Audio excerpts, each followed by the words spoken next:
about the class. I think most of you that came here now expected this to be the first day of class, but it's not. It's the second day of class, and let me explain that. I'm not supposed to be teaching this class. There was supposed to be another teacher. They brought me in at the last minute because that teacher became unavailable, and unfortunately, I had already scheduled a bunch of consulting gigs this summer, so I can't make all these class meetings. And so the schedule is going to be a little erratic. I met last week where we started, and there's only going to be a total of 4 class meetings. Now, this is a 1-unit class, so it typically only has about 5 class meetings, but they're sort of scattered. This is the second class. Then there is a couple of weeks off. Then there's one class on June 27, then several weeks off, and the final class on July 25. Those are all the meetings of this class, like in this room at this time. However, anything I do is recorded and put on YouTube. You can view it later. So people who didn't make it to the first day can view all the videos here and see what happened at the first class. And attendance does not affect your grade. Your grade depends entirely on quizzes, the final exam, and primarily the hands-on projects, which you turn in Canvas. Now, there's other problems. City College Canvas system is essentially unusable for this class because, for one thing, they didn't even turn it on yet last week because you saw they had the start date wrong. And also, I just discovered today they have adopted a new policy. A couple of days after the final exam, they delete the Canvas entirely. So my students who had questions, who wanted to see their grade, can no longer reach me. And people with incompletes, I can no longer see what they did. So this is the kind of thing they do a lot around here. And I only started using City College resources during the pandemic, when everybody expected it. I've learned years ago to never use the City College official computing resources for anything at all because they always mess it up. I need to use resources under my control. So don't bother with the City College Canvas. I unpublished this class in there so nobody will use it. Use this. There's a separate Canvas under my control. So the most important thing to know is this website, samsclass.info. This is where the real information about all my classes is, samsclass.info.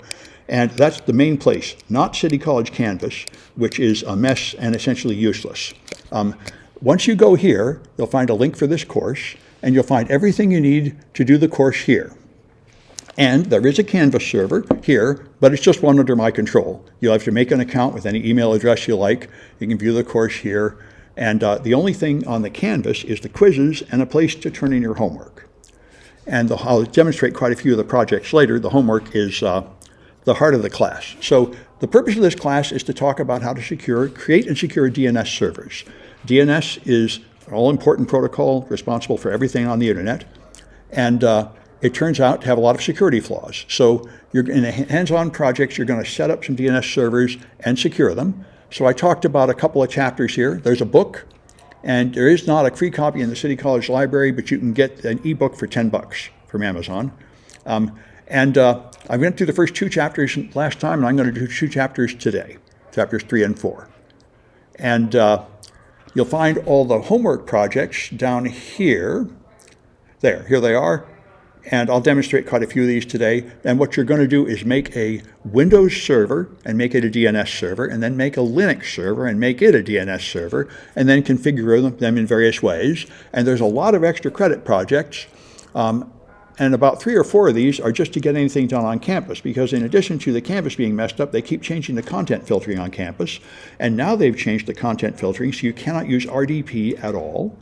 And you can't even use Chrome Remote Desktop. So if you make an Azure Cloud server, it is hard to connect to because City College blocks the traffic. But it can be done with an SSH tunnel. So I'll demonstrate that later, because trying to access a cloud machine on campus is very difficult. However, it's quite instructive to learn how to punch through the firewall.